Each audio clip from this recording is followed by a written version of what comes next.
Professor Tripathy, Professor Mishra, Professor Patnaik, Professor Tripathy, Sundaman Tripathy, Dr. Satya Sharada, Professor Krishna Chaudhary, Navanita, all the colleagues from Berhampur University and around, and my dear students. It is indeed a great privilege and an honor to deliver the fifth Satya Sharada Memorial Lecture. I am a proud student of both Professor Satyanarayana and Professor Saroj, and I guess I'm the first speaker in this memorial lecture series who happens to be a student of both of them. It is, since the time I've been invited by the Institute of Public Policy Studies and Research, and especially by Professor Tripathy, I have been going through quite a bit of nostalgic memories related to my studies in Utkal University and my association with both Professor Rats ever since. So when I first joined the university, I still remember with what sort of a trepidation I walked into the office of Professor Satyanarayana when I was not even a student. I had taken admission in University of Rajasthan for a month and I had fallen sick. I came back to the university and I met Professor Rat. Somebody encouraged me, go and meet him directly because if you want to take admission. So Professor Rat asked me, who are you? And I said, Ashok, Acharya. Oh, you are the topper of BA. So I said, yes, sir.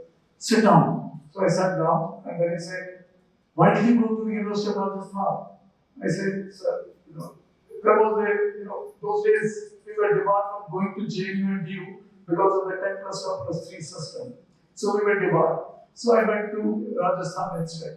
BHU and other places I felt were more Hindi oriented, which was not my cup of tea. So I went to Rajasthan and to be taught by stalwarts like V.R. Mehta and all. But I came back and I met him and he said, write me an application now. And so I wrote an application. I said, sir, is there a seat? By convention, he said that we always reserve a seat for the topper, especially if he takes admission somewhere else. And if he chooses to come back, we offer the same seat to him. So I said, so he said, are you changing your mind? I said, no, write the application now. So I wrote the application. You won't believe, he made me wait. He personally carried the application right away to the chairman PG Council. Got it approved. And then came back to me and said that no, we have actually crossed the deadline, but it will be placed in the syndicate. See, you are the topper of this university, of this department, and we have to wait until the syndicate takes a meeting. So, but don't worry, I will pilot your case. That is exactly the words he used. I will pilot your case. And then he piloted it and he, welcomed me back. And then as a young person, when I was young and doing my masters, I got a little distracted at times. And I took up a job after an interview taken by Sri Soumya Patnaik, who offered me a job of a journalist while I was doing my masters in my 5th year, in my first year. And he said, oh yes, we will give you the job, we will give you all that you want, we will give you a house, we will give you. So he promised me the moon, in a way. And I was very attracted. Oh, master's collaborate, and I took up the job. And for 15 days I was absent. Professor Duff noticed my absence. And then he called for me. So when I went to his office, he said, Toro national scholarship bomb kar you. Jodi tu kare to class now. I said, sir, that is not your thing. Becoming a journalist, you have to come back to the class. You are made for the other things and better things. I said, okay, sir. And next morning I started. But the reason I'm giving you these anecdotes is because that word of those kind of illustrious teachers has become somewhat rare. You don't see such people with, so both of them were excellent teachers, but not only that, they were excellent role models and they were full of affection. So, behind the veneer of very hardness of Professor Satya Sharada, there was a very soft person behind him. And he was he was a very amiable person and a very, inspiring person. He not only encouraged us to realize our full potential. Later on, it happened that after I passed my masters, I went to do my MPhil in Delhi University. Then he was summoned again back by them. They come and join the department as ad hoc teacher. And I came back to the department. And it is during that time when I joined, so I'm both a student and a colleague of both the professors. And when I joined the department, that was the real time when I had an intense intellectual discussion with both of them, separately at times and jointly at times. And I really enjoyed, especially those lazy afternoons when Professor Harper remained in his office even if there were no classes. Nobody was around. He could be in his office. And that was the best time to catch hold of him and then to get to have a conversation with them. I still remember that he would talk to me about Michael Burani and all those great intellectuals and how they have shaped his thinking. So, in a way, I think I'm very, very lucky and indeed blessed to have been blessed by them and to have enjoyed their company. And, I think in the life of a teacher, there is no greater honor than to honor one's own teachers. So I think paying tributes to both Professor Satya Sharada and Professor Sharada is something that I immensely am grateful for. And the moment Professor Tripathy wanted to speak to me to invite to this memorial lecture series, I instantly agreed and I said that yes, I will go. And it is always a pleasure. It is always a pleasure to come back to Berhampur University, run by under the dynamic leadership of Professor Geetanjali, and we'll be meeting her again. So I could not resist the temptation, and it is always an honor to come back to this very, very august gathering. So I am indeed very privileged and honored to take up this present task of, speaking to you a little bit on what I think are the different kinds of challenges that face citizens in today's world, given that most of the societies that we see around today are very diverse in nature. So, what I will not do is not give you any definitions of what citizenship is. This is something that most of you, especially in your undergraduate days, already understand. Citizenship is not just a legal concept. I'm somewhere trying to bring in, or to bring the idea of citizenship closer to the idea of membership in a political community. Membership in a political community. Nation state is one of the forms of that political community, but it doesn't exhaust the full potential of what a political community means. So there is, you could say, there is a political community in Berhampur University. There is a political community of Berhampur, of Chhatrapur, of Orissa, of India, and also the world. We are also citizens of the world in many ways. So that we relate to multiple layers of citizenship and pan out in concentric circles. And this is something that most of you who are students here, all the young students can understand this much better. In your social media, for instance, you are connected with so many people across the world. In many ways, you are global citizens, you are cosmopolitan citizens, and yet you hold the passport of Indian citizenship, which in itself is a matter of great pride. However, you cannot forego the responsibilities and obligations that you feel for people elsewhere and the ways in which we connect to the outside world. So, my challenge in this particular talk is to give you a fresh perspective on citizenship.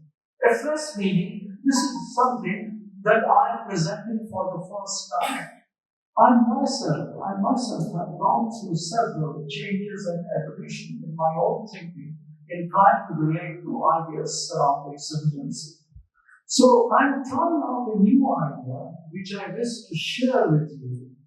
And that idea I will just unfold in a matter of minutes. But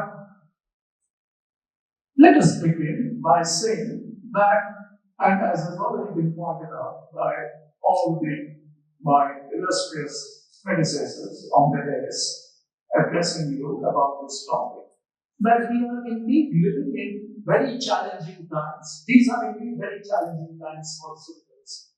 Why? Because of the rise of a very xenophobic political discourse around the world.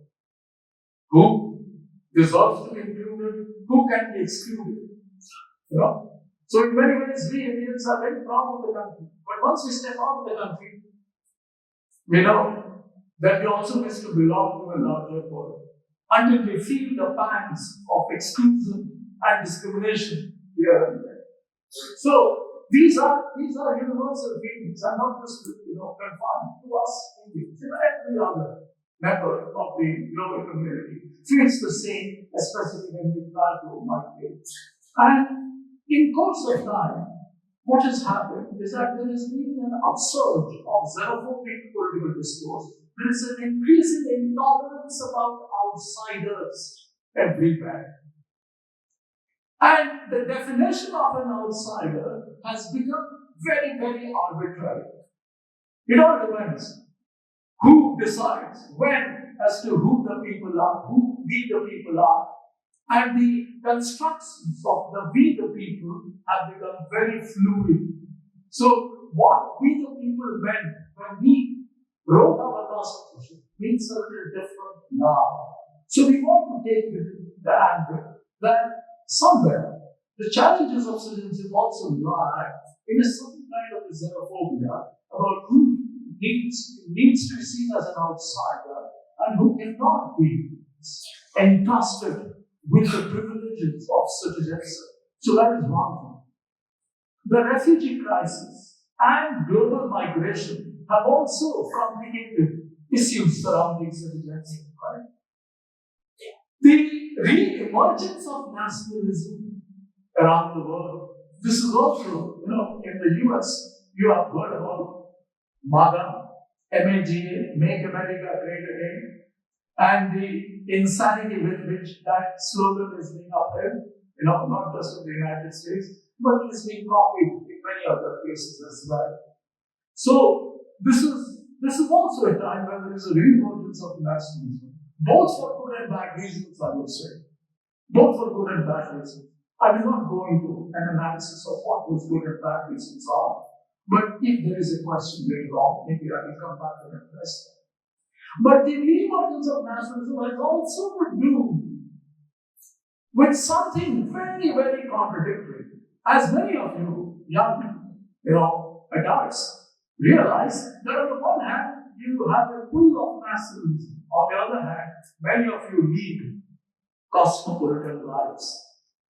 Right? So there is a pull, there is a two contrary pull of nationalism and cosmopolitanism that is felt more acutely, not by my generation, but by your generation. Right? And so you contend with this re-emergence of nationalism in a different way. And you try to negotiate with it on an everyday basis. There is also citizenship is also under challenge because democratic processes and procedures are also weakening around the world. I will not say that there is a complete, sliding back of democracy everywhere, but I would say democratic decision-making procedures are somewhere getting weakened. And instead, we are being asked not as citizens any longer, but to become the cheerleaders of our leader. So we have become cheerleaders. If so and so has done something, we are just meant to say, hooray, hooray, hooray. 3 cheers for the leader, and that's it. So we have become cheerleaders. And then on the other hand, we are also faced with global catastrophes, including climate change. So there are sustainability issues. And many of us will not, our generation will not live to the day when climate change devastates the future of this country. And there will be a huge internal migration from places where climate change adversely affects some parts of the country, and not just India, but also across the country, from the Sundarbans, from Bangladesh, and where did all those people go? So, and you can't say that, okay, I see my borders enough, I don't have to. No, these are global catastrophes which require global solutions. No one nation state can ever fulfill or solve all the global catastrophes or problems. We have to put our minds together, and especially countries of the global south, because increasingly when the global north is putting up barriers of entry and exit for people from the outside, the global south countries have to fend for themselves and have to figure out how do we take care of ourselves given the sheer pressures of all these global catastrophes, including all the sorts of all the forms and different shapes of global inequality that has also come to affect us. So during the COVID period, for instance, when people were fighting for survival, many more billionaires were also created, not just in this country, but across the world. So the face of global inequality is also increasingly, has undergone a huge change, and that is also affecting citizenship discourses in many ways. On the other hand, in our own country, India has the largest youth population, right? We all know that. And there are roughly, this thing, around 600 to 700 million people in this country who are less than 25 years of age as of now. And they constitute somewhere roughly around 45% of this country's population. So anything we discuss and deliberate upon, the whole question of citizenship, we also need to be futuristic. We also have to, what I would call an intergenerational model of justice. We cannot just talk about justice in our times and in our place and without a generation on. And let us distribute and divide all resources just between us. We also have to keep in mind what do we leave behind for the future generations in many ways. So when we talk about that, and when we have to, put the telescope of citizenship on a futuristic, trajectory, then we cannot avoid the responsibility of, discarding some of the old political discourse that has grown around the theme of citizenship. So when I said I'm trying to, I will be trying a new line of thinking, my own idea is that given the very disproportionate size of India's youth population, it is imperative that we have to go beyond some of the old discourses. I will give you an example of what I'm trying to talk about. That I teach in Delhi University, and I'm often invited by many of the colleges constituted under Delhi University. And I go around talking about affirmative action, some of the ideas that I had written way back, but now I have revised my own ideas. I don't subscribe to my own ideas because I learn from my students. I don't want to hang on to my own hackneyed ideas. I learn a lot from my students. So anytime I go to a college, I ask the students to vote for two kinds of options I give you. Do you believe in reservations, or do you think that there should be equal opportunity for all? Most of the time, I would say, hands going up, I'm saying that we want equal opportunity, even those who are beneficiaries of reservation. I think that's a big call. that many of our political leaders are ignoring, and they better not, I would say. They better not ignore this. Most of the youth actually still believe in opportunities. Why? Because the rates of unemployment are very high. The cost of food have become higher. Given this kind of a scenario, many of our youth are driven to dejection, to depression, and all of that. And so, words cannot feed us. Words cannot give us jobs. We need a new way of thinking. And that is why I think the discourse on citizenship has to move beyond the discourse of rights and representation and speak more about opportunities. And this is what I want to focus on. Years ago, when I was actually doing my doctoral study, and my study was on multiculturalism in the Indian context in Canada. Canada was rife with all those discussions on multiculturalism.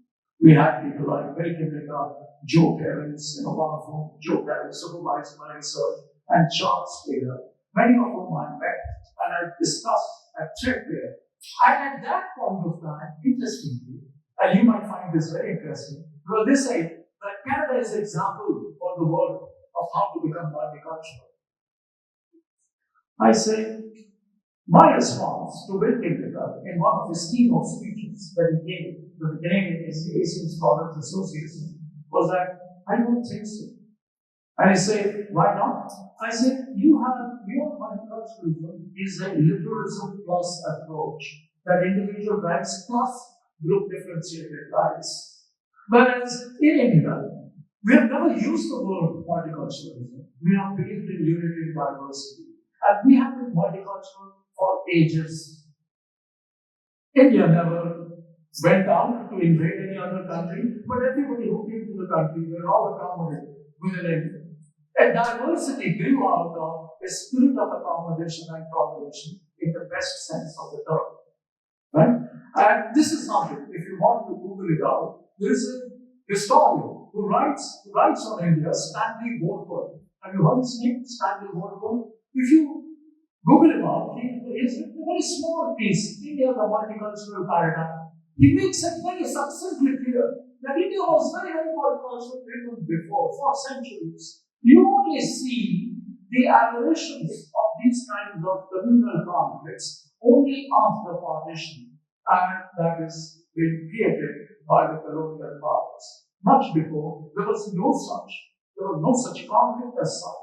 You see these conflicts as a result of the partition and as a result of the competitive party politics that shaped the country's future in the last 60, 70 years. You didn't see them happening before. So I take it and I want to take one particular line of Will Kingmaker and let us dissect this particular line analytically in order to go further in our arguments. Right? So Kingmaker argues, like a true liberal, that individual choice can only be understood in terms of a societal culture. Kingmaker talks about a societal culture, which I will just explain what does he mean by it. Can only be understood in terms of a societal culture or rather national culture. Okay? Societal culture, which provides its members with meaningful ways of life across the full range of human activities, including social, educational, religious, recreational, and economic life, encompassing both public and private spheres. It is in this societal culture where we give credence to individual choice across all these different activities that I wish to locate the whole idea of opportunity. So what do individuals need are not just ways to make choices, but also able to make those choices and in terms of the available opportunities. So you can only make choices in a world where opportunities exist. You can't make choices You know, you can't tell a child choose your parents. You don't. So a child. So similarly, we all grow up in a particular culture. And unless and until we give value to diverse ways of life, we shall not be able to choose different lifestyles across our own life. So there has to be, and I will come to that in a moment. Let me go back to so before I go into plot deeper into this whole theme of citizenship, let me tell you that around 195 nation states that exist today, 193 are members of the United Nations, 2 are partially recognized and are still not recognized by the United Nations. There are more than 700 to 800 living languages in the world today. More than 5,000 ethnic groups in the world today, who you can call as nations. But divide them by 195. Only a few of them are homogeneous national states. So, diversity is a natural fate of most nation states today, or rather, we can call them multinational states today. So, most states today have lived with multiple nations. We don't have a choice. We cannot say that, okay, let us divide this world into 5,000 states. Each nation having its own state. That is not possible.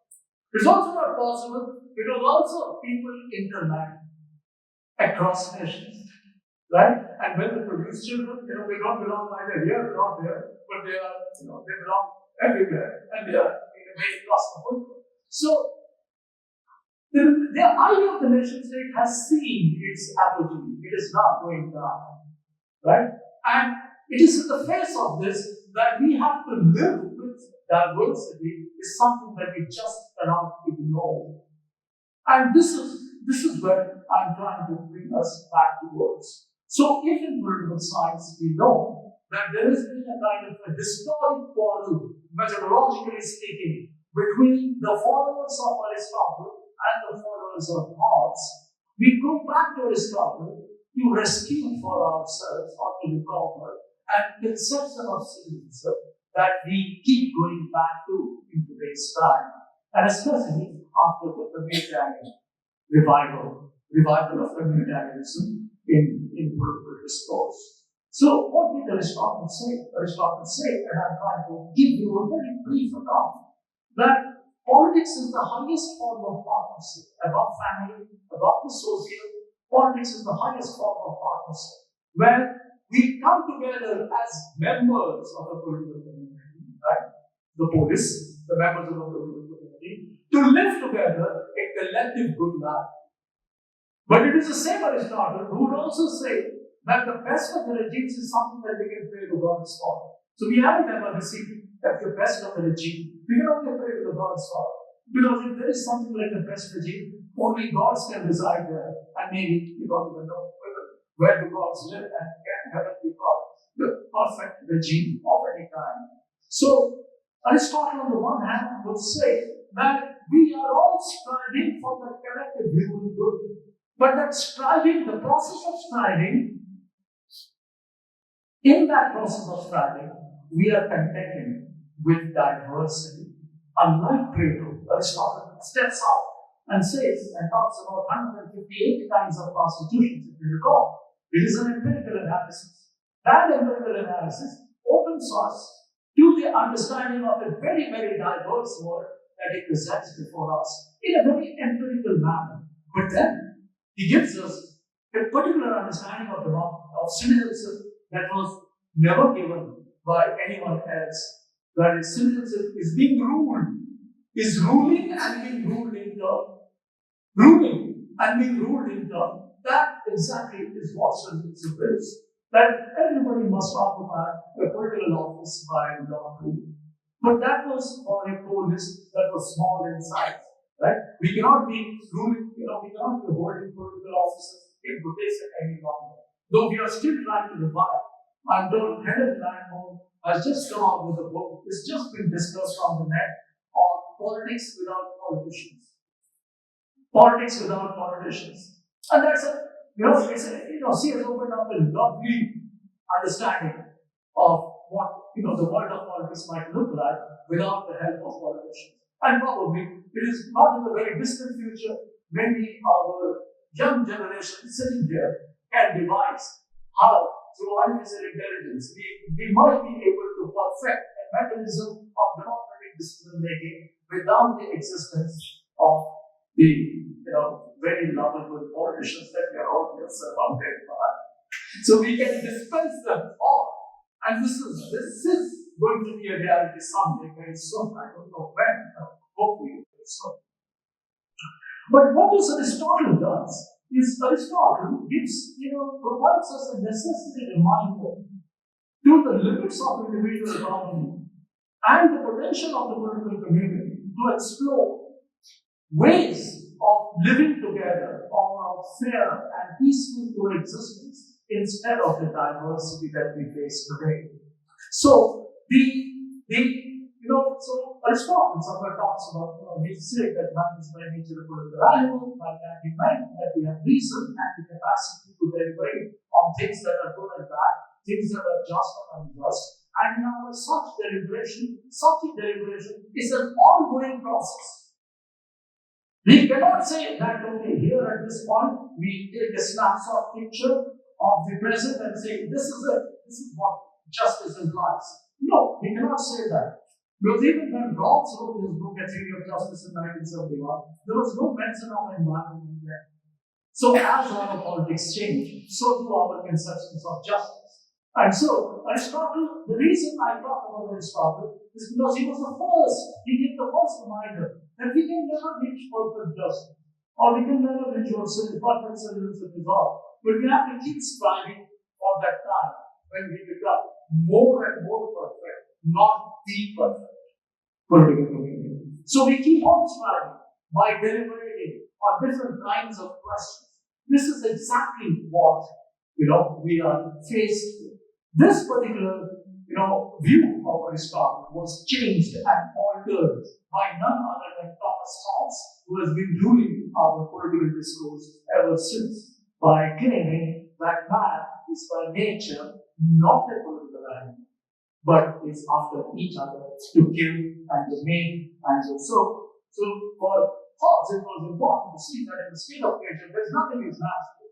We have to devise a system in order to become political animals. So in one way, Hobbes had silenced the whole role of passions and emotions and people's attachments, also to religion and so on, to say that we can perfect the perfect rational political community that can ever exist, which will only recognize the material interests of every person. And because the material interest is something that can be alienated from one's own self, can there be a representative who can then represent your material interests?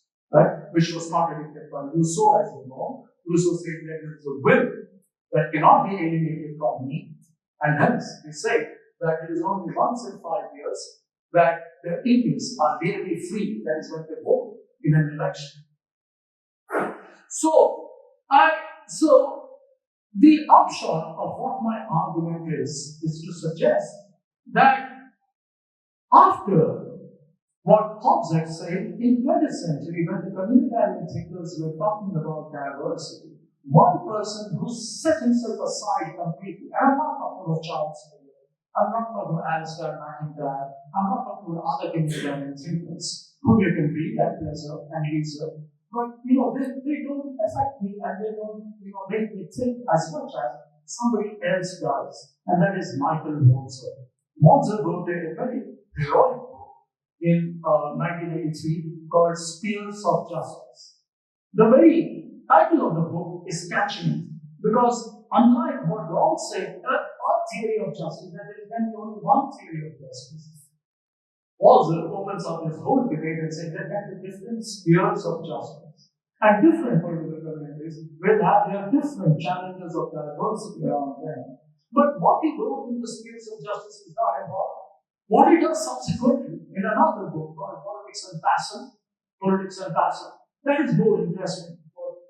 So Moses says that why is it that in spite of having the best of the systems around, citizens almost everywhere experience is some kind of a collective powerlessness, is some kind of a collective powerlessness. You have to do your Aadhaar card. You can imagine the stress that you have to go through, or your parents have to go through. अरे बाप रे, आधार card का बढ़िया है, कौन जिनसे दरकार है, so you have to make a note about checklist and all that, and it's a huge process, and you have to go and then, in spite of everything, people speak, no, there is no corruption, it's a very transparent system, you have to still find out, right? So, what is this?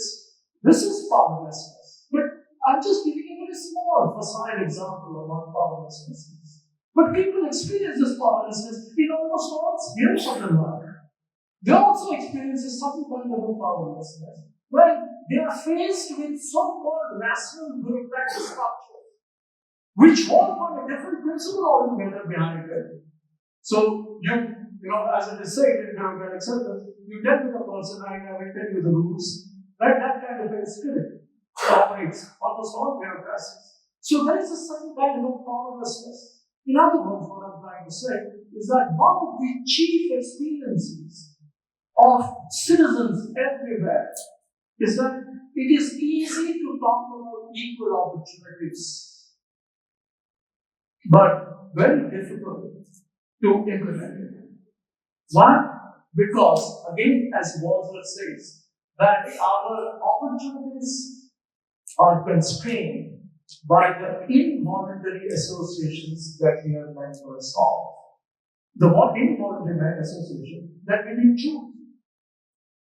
So our birth is a natural lottery. Which family we are born to, which sex we are born into. It's a natural lottery.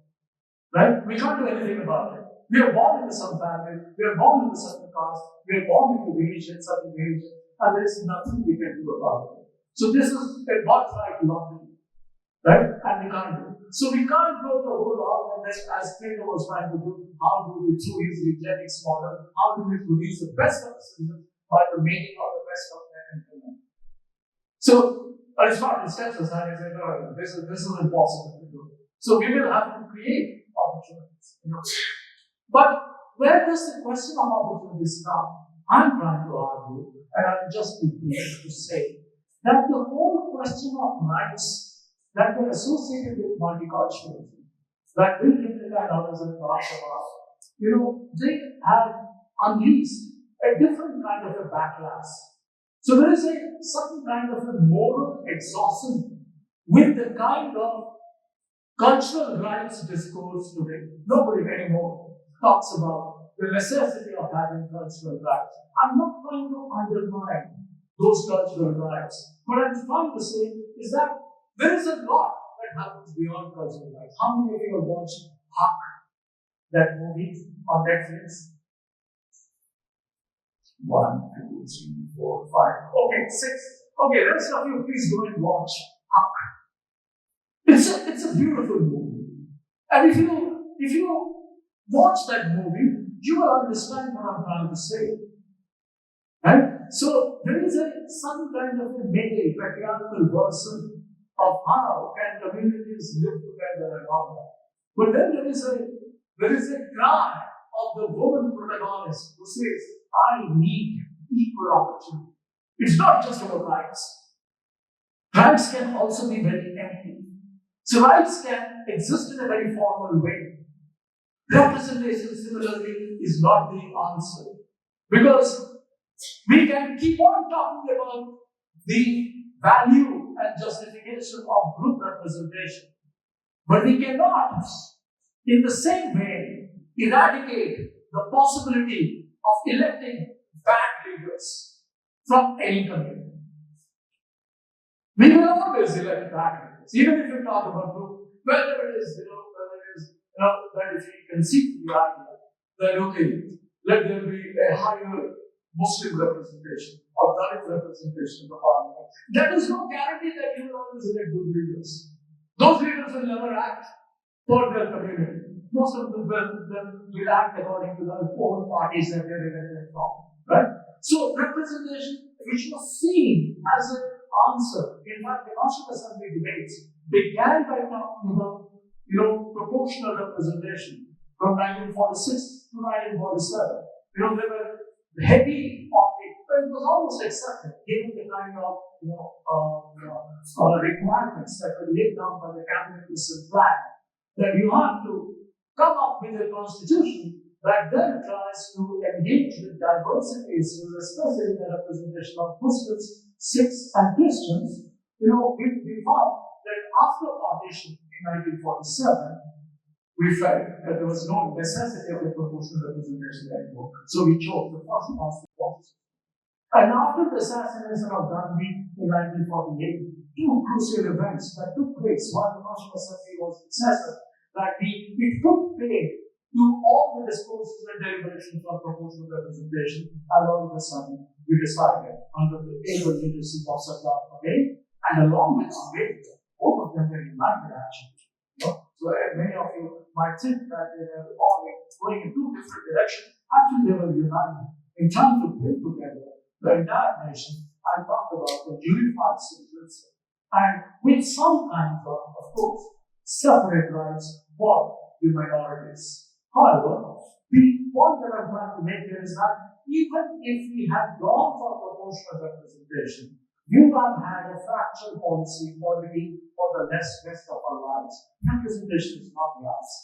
And if you look at today's youth and the percentage of policy that they belong to, we have to make our political theory and our engagement with citizenship much more futuristic and talk about, the necessity of equal opportunities for all, not just individuals, but also groups. So what we are talking about is that people can choose to be members of particular groups, and it's not equal opportunities are not just seen as as belonging to only individuals, but it can be a more nuanced relationship in a relational manner between individuals and groups. So those who do not wish to be part of any groups need to be given individually equal opportunities. And those who remain as committed members of this or that group should be taken seriously, and there should be equal opportunity between groups so that no one faces what we call oppression, marginalization, and all. Now, talking about this, the left academics have taken this little too far. They talk about oppression, marginalization, and all that. But the problem is, when we ask ourselves the objective question, who is the oppressed? How do we measure oppression? How do we measure marginalization? We don't find many answers. So this has become a political rhetoric. So I think we have to step beyond the political rhetoric in order to talk about a civic bond that unites all citizens. So even if we talk about citizens in a diverse society, and we accept the fact that people can remain diverse, as democracy must always remain diverse, we also have to take into account that there are, at the end of the day, certain ties that bind us. So there are certain values, and even if these are the values that Martin also talks about. It says that we grow up in groups, we grow up into religions, and it is in a very, and Deepak has made this argument in a very different way sometime back, that I can be an Indian in my own Gujarati way, and they can say I can be an Indian in my own Odia, and I can be an Indian in a Bengali way. What stops me from imbibing all those values that I am a rich inheritor of, and yet relate to the pan-Indian understanding of what citizenship is, and how do I, not just relate to myself with others, but also allow ourselves to relate to the future generations for whom we must create a basket of opportunities. Now, I am driven to this question of equal opportunity because in my own work of affirmative action, long time ago, I had come across, I lived through those days, in Delhi University, when the Murder Commission had erupted. It had led to so much of violence, to so much of casteism in the university, and much of that baggage we still see around us. So I'm also a member of a department where some of my colleagues, and I respect them for that, are also what you call activists or Dalit activists or whatever. Let me be very honest with you. I think that there is some kind of an activism that is required, but if taken too far, and especially within academia, then it creates some kind of a problem for us to think together, to put our heads together. So we cannot be leading our lives only on the basis of a single issue that drives us throughout our lives. As academics, and most of you are fair-minded, open-minded, young intellectuals, we should be having an open mind of trying to interrogate what is the best way to live together. And one of the ways, I think, is to look at. So when I looked at the Mandal Commission report, I saw that what they did in the Mandal Commission report, and that is what I took as a theoretical challenge for me to do my own political theory. So what they did in Mandal Commission report is that they completely neglected the whole question of equal opportunity. And they say that there should be an equality of results or equal outcomes. Right? And I thought that that argument was taken too far. So I made a theoretical intervention to challenge the Mandal Commission report, and then to say that equal outcomes cannot override the entire question of equal opportunity. So, and this is somewhere I bring Ambedkar to my own rescue to challenge that equal outcome approach. So Ambedkar, in the closing of the National Assembly debates, also said that what if the reservation is taken up to 40%, 50%, 60%, will that be a fair society? Ambedkar said, no, not in my view. That cannot be a fair society. But there is something more that Ambedkar didn't address, and that we have to think about a little more honestly, a little more bravely, a little more courageously. We have to ask ourselves, can democratic procedures be reduced to the principle of proportionality that reservations are based? 80% OBC or 80% reservation, right? 80% SC/ST, 80%. No, and then you keep on adding, and it's 70% reservation as it happens on certain streets. So I said, it's time that somebody raise an objection to, can democracies be reduced to operating by the principle of proportionality? Or there is just one thing about democracy, rules. And the one rule is democratic, majority rule. And that is 50% plus one vote is what the majority rule says. And of course, the minorities are protected by the judiciary, and that is how we have the kind of a balance between the legislature and the judiciary that regulates the future and the fate of the liberal democracy. But you cannot operate a democracy by introducing the principle of proportionality that eats into equal opportunity. So I thought, and I had introduced then, that there should be a trade-off between equal opportunity and equal outcomes. Because I thought even within those beneficiary things, there is a lot of inequality, intra-group inequality. 80% of the Dalits are landless. Don't they deserve reservation? They do. But they have not been able even to go to the schools. So who will win? So what happens as a result is that successive generations of a particular family keep on reaping the benefits of reservations. And that, I think, is very, very unfair. So the intra-group inequality widens. So it is not just across the caste groups, but even within those beneficiary groups, you have, a growing gap of inequality. And so, how do we make up for that inequality? We cannot but take help of equal opportunity.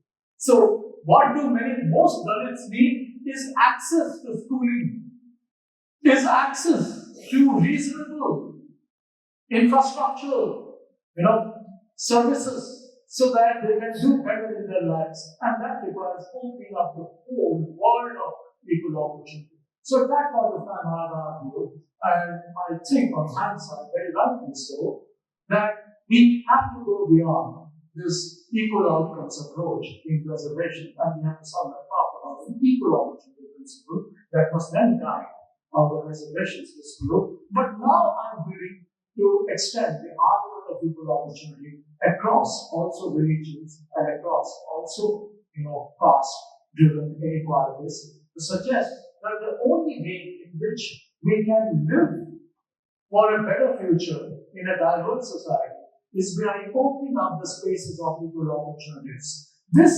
you and I can only think about. The politicians will derive political benefits out of talking about reservations, all the time. And they have, they follow a principle whereby, one group says, okay, reservation for the judge. The other group says, who said no? I also say yes, reservation. And then all other parties will say reservation for the judge because they have vote bank politics. Nobody wants to antagonize the judge. Or nobody wants to antagonize anybody. So one group talks about the particular reservation policy, all other political parties join hands. Even if internally they may think otherwise. Or the intellectuals. Very few are left in politics these days. But anyway, so I'm talking about the intellectuals now, they're all left in politics. And this is what Plato had warned us about, that politics without philosophy is bound to be doomed. And because philosophy will refuse to guide politics, politics is doomed forever. So that was Plato's, if you are talking about opportunity, we are basically talking about agents, their objectives, the relations between agents and objectives, and the obstacles in realizing those opportunities. So what we are trying to say is that when we are looking at equalizing opportunities in a diverse society, we are looking across groups. We are not just looking across individuals in a classical liberal sense of the understanding. I'm trying to broaden the reference of liberalism. If it would be applied in the Indian context to say that it has to be looked at beyond individuals and groups as well, and then look at what are those obstacles of realizing equal opportunities in a society, and how do we do away with that? Something very close to what our person had said about capabilities approach. Somewhat closer to that. And many who are working on gender issues, as I've overheard some of you working on that, are also working on similar themes of how do we equalize opportunities in a society. So for a moment, we have to forget about deep substantive issues of citizenship. Citizenship needs to contend at times with seemingly looking simple procedural issues surrounding how do we equalize opportunities, and that we can only do if we understand the nature and structure of inequality of opportunity. Not many studies have been done in the Indian case, and that requires some economists have done it, but political scientists by now have neglected the whole issue of looking at the structure of inequality of opportunity. Inequality of opportunity. जब तक inequality of opportunity लागू जी करेगा, हमें equality of opportunity से कुछ करेगा. So that is a work that needs to be done, and after which I guess we will come to better and more solid conclusions on how do we equalize opportunities beyond rights and representation in a diverse society. That is where I think the full-blown account of full citizenship will follow, and I hope that some of you are provoked enough to think along these lines and to explore different avenues of research and fresh thinking on this topic and other areas. Thank you so much. Thank you so much, sir, for the very much.